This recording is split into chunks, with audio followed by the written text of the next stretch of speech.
In the previous lessons, we learned how to calculate Q equal to MCAT, and Q is heat, and the unit for heat is joule. And Q, or heat, is equal to mass times specific heat capacity for that particular substance. So different substance will have different C times the delta T, and delta is always final minus initial. In order to use this equation, we need to know the unit for each of the variable. Well, Q is heat, and heat is measured in joule. And then M is your mass, which is in grams. And C is your specific heat capacity, which is joule over grams times Celsius. So therefore, this T right here must be in Celsius. And in the process, we also learn that when Q is negative, we know that it is loss in energy. And when Q is positive, it is gaining energy. So it's important to understand if Q is going to be positive or negative based on the problem.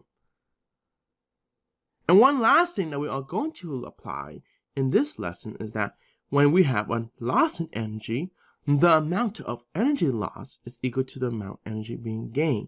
That's why we have negative Q equal to positive Q.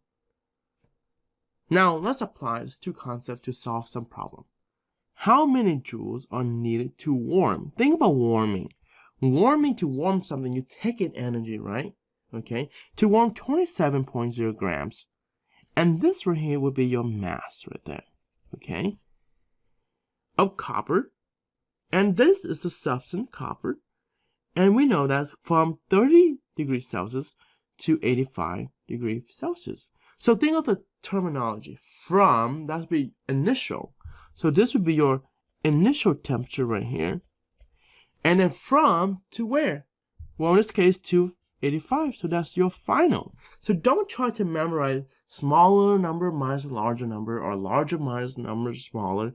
Think of the basic English terminology. You're starting from, that's your initial, and ending at your final. And the specific heat of copper is 0.385 joule over gram times Celsius. So this is your C right there, okay? Now let's plug into this equation. Well, it's asking for joule, and joule is represented by the variable Q. So in this case, we are solving for Q, and again, Q is equal to MCAT. And of course, let's plug into the equation right here. So right here, we would have your M right there.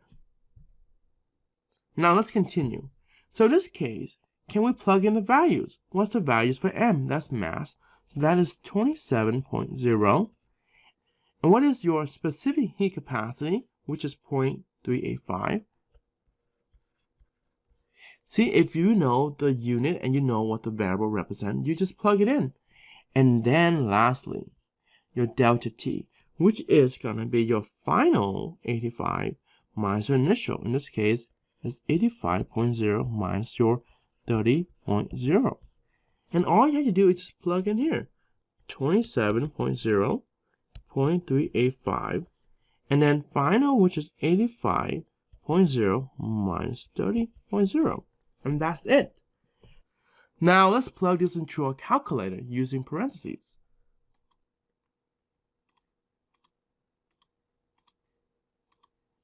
And notice how I didn't use the multiplication sign, because when you have a number using parentheses, they are multiplied to each other. And this is our answer in joules. And notice how I have two boxes. The first box is your number, and the second box is the unit.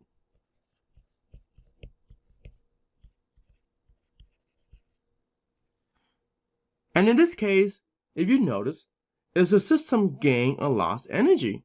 Well, this is a positive values, so this means it has gained energy. If it's negative, it will lose energy to the surrounding. So in this case, the system gained energy from the surrounding.